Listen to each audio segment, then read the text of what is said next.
ይሄን ቪዲዮ ለሴዶ እንድታደርሱልኝ ነው የምፈልገው። ተመልከት። ለመደባደብ እጅና እግር አይደለም የሚያስፈልገው፣ የወንድ ልጅ ልብ ነው። ትሰማለህ አይደለም? ከሞተር ከቡርጅ ከሊፋ ወርዳ ተፈጥፍተ ብትል ሰብስበን ሪንግ ውስጥ እናስገባሃለን። ትደባደባለህ። ብትሞት ቀብር ብትገባ ወይ ያጎተ ያክስት ልጅ ተፈልጎ አምሳያ ዘር ማንዘርህ ነው የምትተርፈው። ይደባደባል እንጂ አንተው አው ካልፈለገ ሰበበኛ ነው፣ ከፈለገ ተአምረኛ ነው። ሰበብ አታብዛ፣ ና ግባ፣ ተጋጣ። ቆጮ የጠነከረ እግር በሞተር አይሰበርም። ሞተሩ ነው የተጎዳው። ሂድና አንሳው። አበሻ በኔ ህመም እናንተ በኔ በሰበር ትቀልዳላችሁ አይደል? እናንተ ምን እኮ ቢያንስ ስንት ኪሎ ግራም ይሆናል እንትኑ ሞተሩ የወደቀብኝ ማለት ነው። ይኸውላችሁ እዚህ ጋር ነው ተቀጥቅጧል እግሬ ማለት ነው። ውድድሩ እንግዲህ ደህና ሁኑ። እኔ የለሁም በቃ ተጎድጃለሁ። ግን ከተፈቀደ በአንድ እግር ይቻላል ከተባለ እገባለሁ። ለዚህ አይደለም እግር ባይኖረኝ ራሱ እጅ ባይኖረኝ ራሱ እሱን እቺ በቀሉ የመዘረር አቅም እኛ ጋር አለ። አልሐምዱሊላህ። famous you me famous ማረገ እንዴ አዳ አይጥለንማ ሽማ አይጥለንማ hold tight sir hold what hold tight let back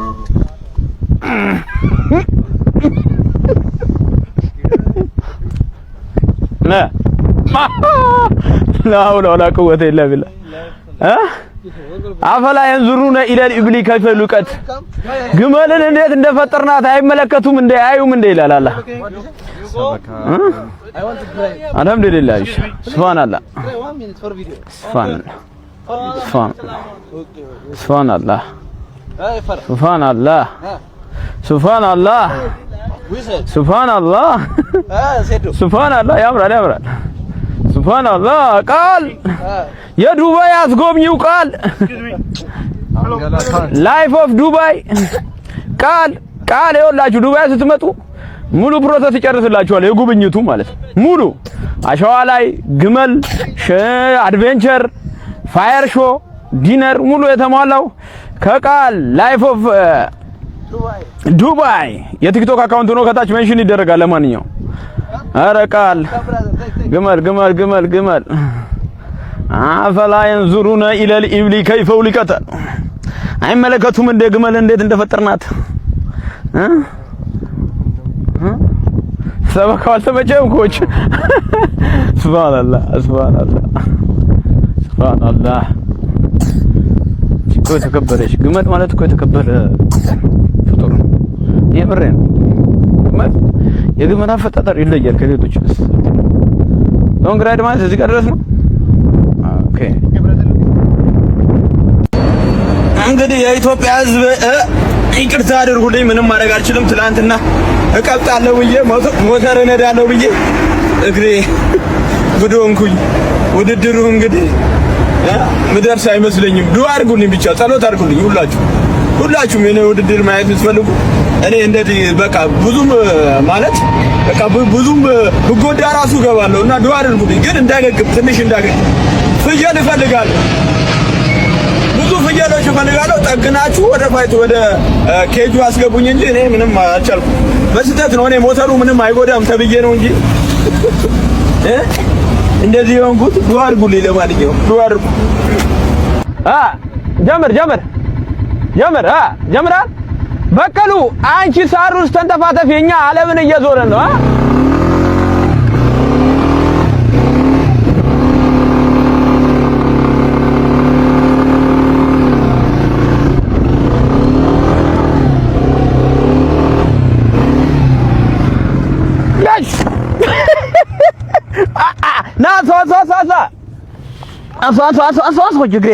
ሴዶን ፈሪ ያላችሁ ያላችሁ ሰዎች ቆም ብላችሁ አስቡ። ይህ የድፍረት ጉዳይ ሳይሆን የፕሮፌሽናል ቢዝነስ ጥያቄ ነው። ከውዝግቡ በስተጀርባ ያለው እውነታስ ምንድነው?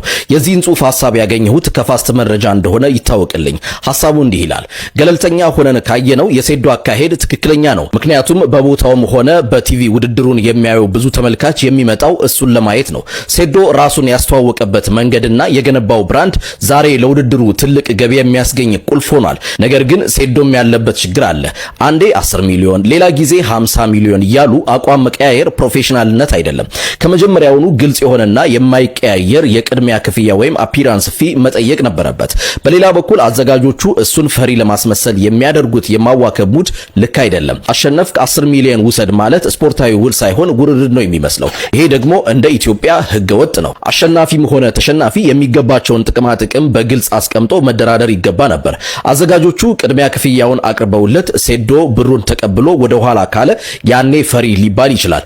አሁን ግን ያለው ፍጥጫ የገንዘብና የክብር ጉዳይ ነው። እናንተስ ምን ትላላችሁ? እናንተ የትኛው ትክክል ነው? ሴዶ ቅድሚያ ክፍያ መጠየቁ ወይስ አዘጋጆቹ ያቀረቡት ካሸነፍኩ ውሰድ የሚለው ሐሳብ? ኮሜንት ላይ እንወያይበት። መልካም ጊዜ። እንግዲህ የኢትዮጵያ ህዝብ ይቅርታ አድርጉልኝ፣ ምንም ማድረግ አልችልም። ትናንትና እቀጣለሁ ብዬ ሞተር እነዳለሁ ብዬ እግሬ ጉድ ሆንኩኝ። ሴዶ ሁለት ነገር አይ ቲንክ ለፋይቱ ዓለም አዲስ ነው መሰለኝ። እግሬ ተጎድቷልና ፋይት መግባት አልችልም ብለህ ካሰብክ እንግዲህ ፕሮፌሽናል ሊንክ ትላለህ። let me give you one advice መቼም ፋይት ሙሉ ሆነ አትገባም። ሁሌ የሆነ ጉዳት ይዘህ ትገባለህ።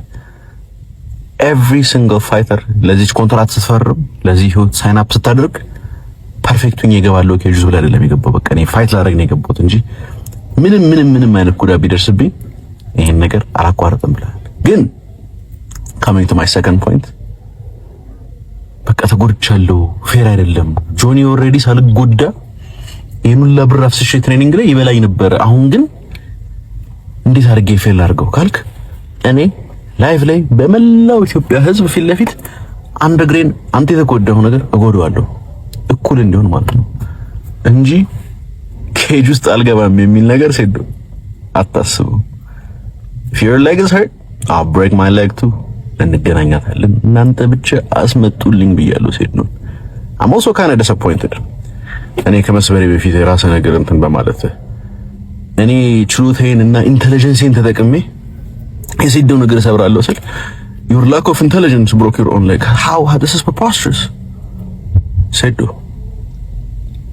we are still going to be fighting no matter what happens።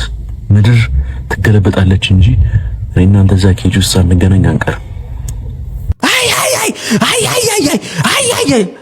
ሴዶ ፕሊዝ እባክህ ሴዶ እባክህ ተው፣ ይሄ ጫወታ ይቅርብ። ትሰበራለህ። በቃ ሲሰበር ሊትራሊ ሲሰበር ነው ያየሁት። እግሩ ነው ወገቡ ነው የተሰበረው። እኔ እግሩም ወገቡም ነው የሚሰበረው። በጣም ከባድ ነው። ከዚህ በኋላ መንቀሳቀስ የማይችልበት አይነት ነገር ነው የሚሆነው። እኔ እንደሆነ ይሄ ጆኒ ለሚባለው ሰውዬ በቃ ዝም ብሎ ኢንዶሚኖችን ከሚያሯሩጥ በቃ ኢንዶሚን አንተ ኒውትሪሽን ተምሬያለሁ እያልክ አይደለ እንዴ? የሆነ ስፖርት ውስጥ እኮ አለ የምግብ አመጋገብ ሳይንስ አለ አይደል?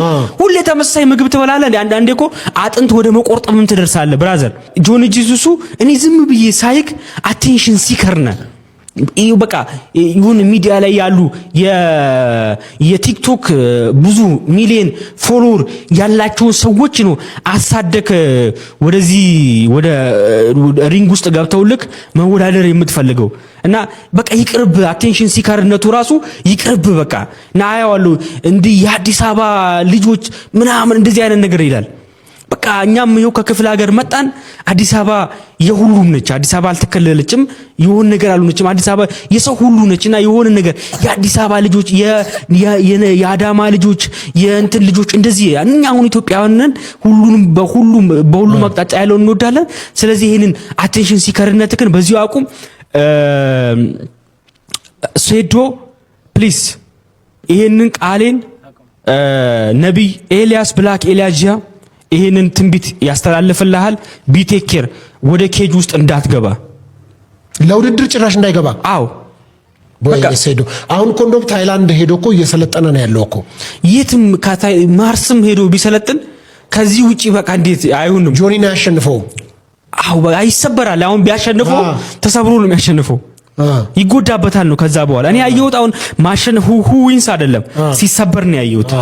ሴዶ ሲሰበር። አዎ ስለዚህ በጤና ብትቀመጥ ይሻልሃል። በጤና ለእናቱ እናቴን እያለ ነበር። እናቴ መከራኛለች። አዎ ባይሆን እንቁላል መቀቀል እንዲህ ቢሆንለት ውድድሩ 100 እንቁላል መቀቀል መብላት እንኳን አይመስለኝም። ከካሜራው ሲቆም እንትኑ የሚቆም ይመስለኛል መብላቱ ማሽኑ። አዎ አይ መብላቱ እኔ ሰውነቱም ያስመሰግናል እኮ የበላ ይመስላል። አዎ አይ እንዴ ሰውነት በጭንቀትም እኮ ይወፍራል። አይ ይሄ ራሱ እኮ ያወፍራል። እንዴ አንጀት ይለወሳል። አዎ መጥፎ ነው እንትኗ ጭንቀትም አየር ትስባለህ። አዎ ብዙ አይ ምንድነው ግን አይ እኔ ምን አላቅም ድብድብ ይሆናል የድብድብ ድምጽ አይ እንደዛ ሊሆን ይችላል ብዬ አስባለሁ። ይሁንሽ ንቃተ ህሊናም ባለፈው በርግጥ ተሸነፈ። አሁን ደግሞ ኮላውት እያደረገ ነው። አይ ቲንክ 500 ሺህ ብርና ከ200 ሺህ በላይ ፎሎወር ያለው ሰው ይቅጠመኝ ምናምን የሚል ምን 500 ሺህ ብርና ከ200 ሺህ ፎሎወር በላይ ያለው ሰው ነው እኔ ሊገጥመኝ ይችላል ነው የሚለው። ኢንዶሚ ያልከው እሱን አንዱ መሰለኝ። አዎ አይ አሁን ኢንተርናሽናል UFC አለ አይደል? እንደዚህ አይደለም። አሁን ሰው ብቃት ያለው ይሄ አርት ነው ገብቶ ሜዳ ውስጥ ኬጅ ውስጥ መወዳደር የሚችል ብቃት ያለው ሰው ነው ገብቶ ኬጅ ውስጥ የሚወዳደረው እንጂ በፎሎወር ብዛት እንግዲህ ኢትዮጵያ ውስጥ እንደዛ ነው እንትናቸው ዲላቸው በፎሎወር ነው ጌች የሚያስገቡት እንደዛ ነው የሚለው። አም ሶሪ በጣም ከሆነ ሐዋርያው ዳንኤል በለንደን ፋኖች በሚባሉ በቁጥጥር ስር ዋለ የሚል ዜናዎች ተሰራጭተዋል። በደንብ አንዱ ተመልክተዋል። እሱን በጣም ልቤን ያዘነው በእውነት ሰው በሚያምንበት ጉዳይ በዚህ ልክ ሊመታ በዚህ ልክ ሊገፋ አያስፈልግም እንዴ። ለሐዋርያው ዳንኤል እኮ ለነገስታት እንድጸልይ እኮ ፍቃድ የሰጠው እኮ መጽሐፍ ቅዱስ እኮ ነው። እኔ ባይዘው አንድ ገል ልንገር የኢትዮጵያ ፕራይም ሚኒስትር አመራሮች በአብዛኛዎቹ ፕሮቴስታንት እምነት ተከታዮች ስለሆኑ አይደለም እኔ የምጸልየው ባይዘው ለዚህ መንግስት እግዚአብሔር ለነገስታት ተገዙ ስለሚለኝ ነው የምጸልየው። እኔ እኮ ቅድም ተናግሬያለሁ አይደለ? እግዚአብሔር ለነገስታት ሰዎችን ሲያስቀምጥ ሃይማኖቱን አይቶ አይደለም እግዚአብሔር ይበጃል ለሀገር ይበጃል ያለውን ሰው ነው የሚያስቀምጠው። ቂሮስ እኮ እስራኤል አይደለም የአሕዛብ ንጉስ